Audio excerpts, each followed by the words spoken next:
کربلا کے حوالے سے میں اپنا اظہار خیال کروں گا، اور واقعہ کربلا تو ہر کسی کو معلوم ہے، جتنا زیادہ بیان کیا جاتا ہے کہ کس طرح حضرت امام صلی اللہ علیہ وسلم نے سفر کیا اور کس طرح یہ واقعہ کربلا پیش آیا اور اس کی اسباب کیا تھے، مگر بدقسمتی کی بات یہ ہے کہ ہم زندگی میں صرف ایک چیز کا رخ دیکھتے ہیں، دوسری طرف نہیں دیکھتے، جس کی وجہ سے جو پیغام ہوتا ہے اس سے ہم روح شناس نہیں ہوتے، ہمیں اس پیغام پہ عمل کرنے کی توفیق نصیب نہیں ہوتی، اور ہم جو ہے وہ جس مقصد کے لیے قربانیاں دی جاتی ہیں ہم اس کو بلا بیٹھتے ہیں۔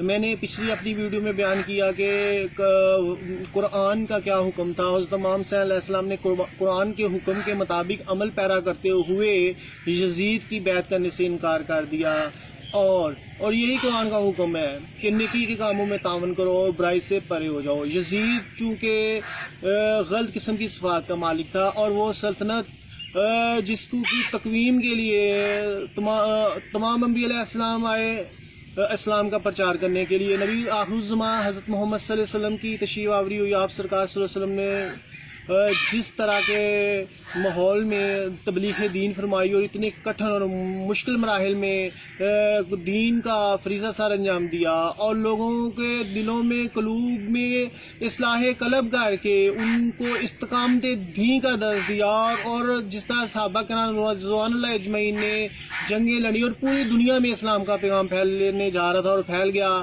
اور آدھی دنیا تک حضرت عمر کے دور میں اسلامی سلطنت جو تھی وہ پھیل چکی تھی، ہر طرف بہار تھی۔ منافقین کو اچانک سوچتی ہے کہ نبی کے صحاب اور جبکہ ہم بھی کلمہ پڑھتے ہیں ہمیں قوت و طاقت نہیں ملتی، تو لہذا اسلام کا سسٹم جو اتنا بیلنس طریقے سے چل رہا تھا اور اتنے اچھے طریقے سے اسلام کی فتوحات کا سلسلہ جاری تھا کہ ایک منصوبے کے تحت حضرت عمر کو شہید کر دیا جاتا ہے، اور منافقین چاہتے ہیں کہ قوت و اقتدار ہمارے ہاتھ میں آئے، ہم بھی اپنی منمانیاں کرتے ہوئے نظر آئے۔ کیونکہ دین جو تھا وہ ایسی شخصیات کے ہاتھ میں تھا جو ذرا برابر بھی اسلام میں میزش برداشت نہیں کر سکتے تھے، وہ دین ایسی شخصیات کے ہاتھ میں تھا جو ذرا سا بھی کسی کے ساتھ ظلم و زیادتی برداشت نہیں کر سکتے تھے۔ اسلام ایسی شخصیات کے ہاتھ میں تھا جو باطل کو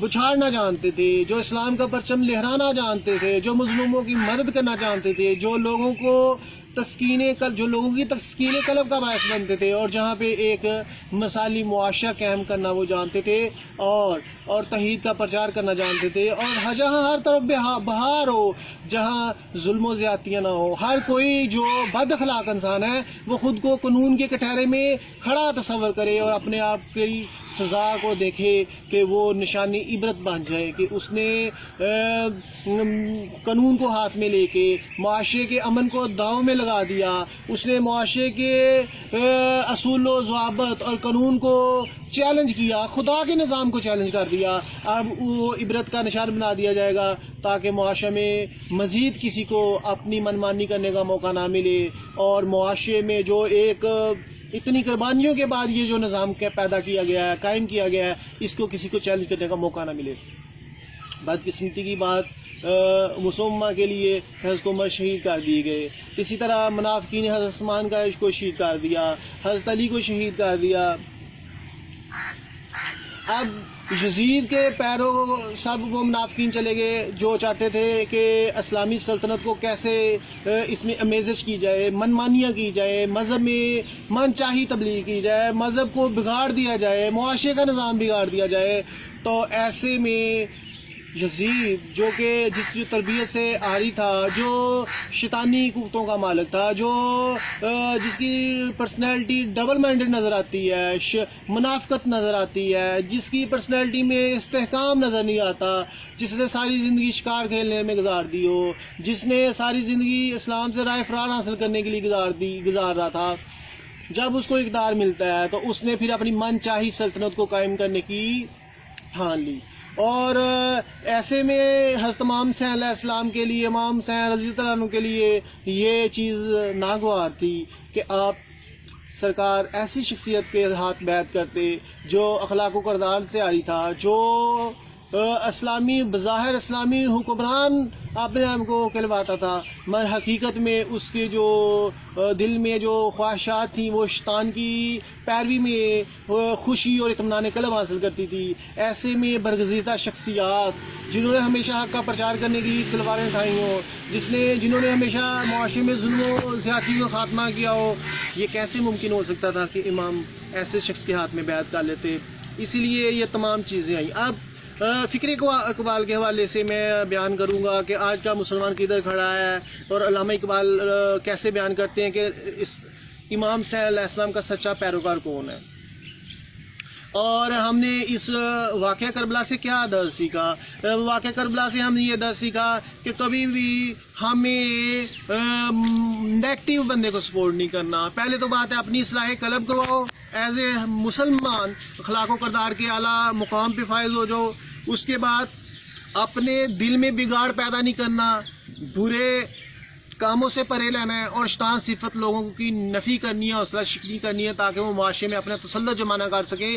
لہذا مسلمان جس طرح نماز میں کندھے سے کندھا ملا کے کھڑا ہوتا ہے، اسی طرح ان کے قلوب دل سے دل ملے ہوں، اور ان کے دلوں میں برائیوں کے خلاف، شیطان صفت لوگوں کے خلاف نفرتیں ہوں۔ اسی لیے علامہ صاحب نے فرما دیا، ہول کا یاراں تو بریشم کی طرح نرم، رزم حق و باطل ہو تو فولاد ہے مومن۔ تو اب صحابہ کرام اجمعین کا دور ہو، اس کے بعد جو اسلامی تربیت یافتہ اشخاص ہوتی ہیں ان کے ادوار میں تو یہ چیزیں نظر آتی ہیں، مگر جب برے اشخاص آتے ہیں تو وہ برے شیطانیت کو پروموٹ کرتے ہیں، جیسے یزید نے شیطانیت کو پروموٹ کرنا چاہا۔ تو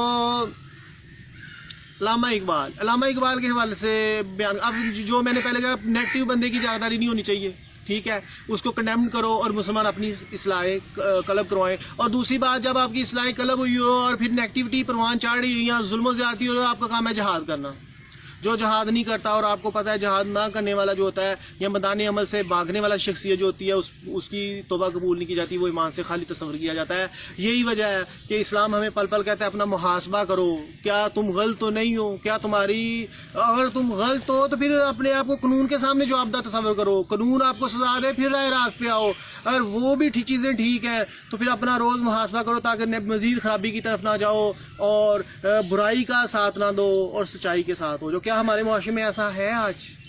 آج ہر طرف بنائیاں۔ یزیدی سوچ کا خاتمہ کرنے کے لیے علامہ اقبال نے ساری اپنی شاعری لکھ دی، کردار کی بات کی، قرآن کردار کی بات کرتا ہے۔ قرآن کا مفہوم بہت واضح اور حقیقت پہ مبنی ہے کہ ہمیں ان لوگوں کا راستہ دکھا جن پر کرم ہوا۔ کرم ان پہ ہوا جنہوں نے خدا کے دین کی خاطر جنگیں لڑیں اور برائیوں کا خاتمہ کر دیا اور مثالی معاشرہ قائم کیا، ان پہ کرم ہوا۔ دوسرا، اخلاق کی اسلام بات کرتا ہے، تقوی کی بات کرتا ہے، کیونکہ جب آپ کا تقوی ہوگا تو آپ اچھے بندے کو سپورٹ کرو گے۔ آپ متقی نہیں ہوگے، کبھی یہ ہو نہیں سکتا کہ کبھی برا انسان سچے کو سپورٹ کرے، اور کبھی یہ بھی نہیں ہو سکتا کہ سچا برے کو سپورٹ کرے۔ اب اپنے ایمان کا محاسبہ تمام مسلمان خود کر لیجئے کہ ہمارا معاشرہ کدھر کھڑا ہے، ہم بحیثیت ایمانی ہمارے میں قوت کتنی ہے۔ اور ایمان کا کم ترین درجہ بھی ہے کہ برے کو دل میں برا جائے نہ جائے اور برائی کو ہاتھ سے روکا جائے۔ اور جبکہ علامہ اقبال کے حوالے سے بات کروں گا کہ علامہ اقبال جو ہے وہ بھی کردار کی بات کرتے ہیں، قرآن کردار کی بات کرتا ہے۔ عوام نے قرآن کے مطابق عمل کیا۔ قرآن اب علامہ اقبال نے ساری زندگی قرآن کو پڑھا، قرآن پہ اب علامہ اقبال کا بھی مفہوم بہت واضح تھا۔ پوری علامہ اقبال کی شاعری، پورا قرآن کا حکم انہی دو چیزوں پہ بیس کرتا ہے کہ شیطان سے کیسے بچنا ہے اور اپنے میں کردار کس طرح پختہ کرنا ہے۔ علامہ اقبال کا بھی یہی ویژن تھا، قرآن کا بھی یہی ویژن ہے۔ قرآن اس لیے علامہ صاحب کہتے ہوئے نظر آتے ہیں، وہ معزز تھے زمانے میں مسلمان ہو کر، اور تم خوار ہوئے تار کے قرآن ہو کر۔ آج بہت قرآن پڑھا جاتا ہے، ٹھیک ہے لوگ نہیں قرآن پڑھتے، مگر پڑھنے والے بھی بہت ہیں، مگر وہ تار کے قرآن کیسے ہو گئے؟ کیونکہ وہ برائی کے خلاف اٹھ کھڑے نہیں ہوتے، وہ جہاد کے لیے نہیں اٹھ کھڑے ہوئے ہوتے، وہ ظلم کا راستہ روکنے کے لیے اٹھ کھڑے نہیں ہوتے۔ اس لیے ان کا قرآن پڑھ لینا ہی کافی نہیں ہے، جب تک برائی کو نہ روکا جائے، معاشرے کو امن کا گہوارہ نہ بنایا جائے، اس وقت تک اسلام کے مثالی معاشرے کی تکمیل نہیں ہوتی۔